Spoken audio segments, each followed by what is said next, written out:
It's time for our Politics Monday team to look at not just the Affordable Care Act, but what we've been talking about earlier in the program, the feud between the president and the National Football League. Joining us now, Amy Walter of the Cook Political Report, Tamara Keith of NPR Politics Monday. Amy, you just heard Lisa's report. Apparently, the Republicans' effort is dead once again. Yes, and the question beyond do they have the votes is, what would happen if they actually pass this? Also over the weekend, there were a number of polls that came out showing that this bill is not particularly popular. People don't know much about it, which goes to the question about how hard the president himself and Republicans were selling it to the public, which is, the answer is not a lot. But even on the question about whether people like Obamacare, you heard Senator Tim Scott saying people really hate Obamacare, we need to do something about it. When the ABC poll asked voters, if you had a choice between Obamacare or this Republican proposal, 56% said they'd rather stay with Obamacare, 33% said they'd go with the Republican proposal. So even if something passed, Republicans would then have to spend a whole bunch of time defending it, defining it, and talking about it, and trying to get people to like something that right now they're not particularly interested in. So maybe they're better off without it, Tamara. Well, I won't be the one to decide that for them. I think that Republicans want something. Clearly, the president wants something, anything. He was on a talk show this morning in Alabama, mostly to talk about the Senate race, but was also talking about the repeal and replace effort. And he was not kind to his fellow Republicans. He said they were posturing, that he was just totally upset with John McCain, but he also, who has said that he would vote no on the measure, and on a previous version did the thumbs down that President Trump found very upsetting, and he talked about that.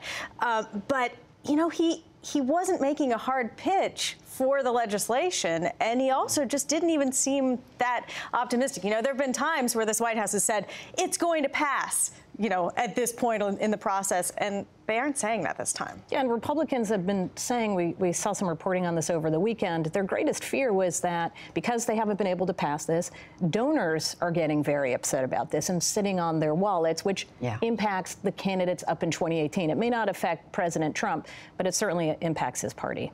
So you mentioned Alabama, Tam. I'll use this to turn to that. The president was there on Friday. He made news for a whole lot of reasons. But what does that race look like right now between Luther Strange, who's the appointed senator, and Roy Moore? It is a fascinating race and we talked about this a little bit last week, but it really pits President Trump, who has supported Luther Strange, who is the appointed sort of fill-in for the senator who left to become the attorney general. It pits President Trump's candidate against basically all of President Trump's people. You've got Steve Bannon, you've got Sarah Palin, you've got all of these Trump allies campaigning for Roy Moore, who, according to recent polls, seems to have an advantage. Yeah, I was talking to one Republican analyst who said, you know, you've got people that went to this rally that President Trump had for Luther Strange, put on their Make America Great Again red hats, and then probably walked out and planned to vote for Roy Moore. It is this debate and this sort of intra-party fighting between the establishment, anti-establishment, has been going on for years, right? Remember this starting in 2010.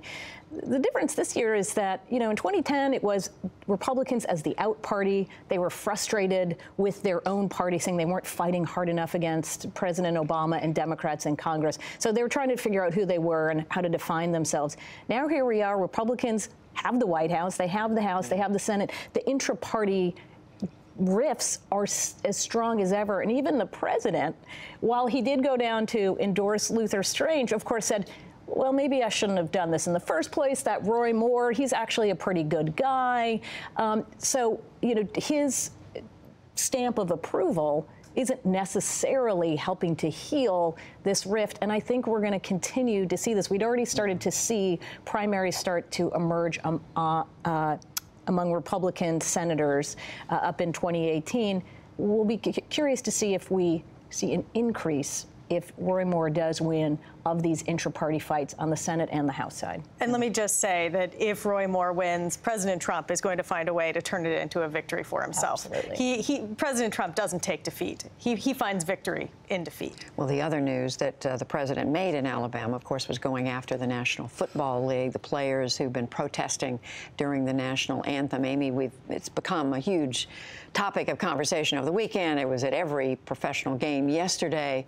What does the president gain politically by doing this? Yeah, I think he is just, this has been true since he was a private citizen, since as a candidate and now as president, getting into the culture piece, whether we want to call it the culture wars or the divide on some of these issues, is much more comfortable place for him than getting in debates about policy.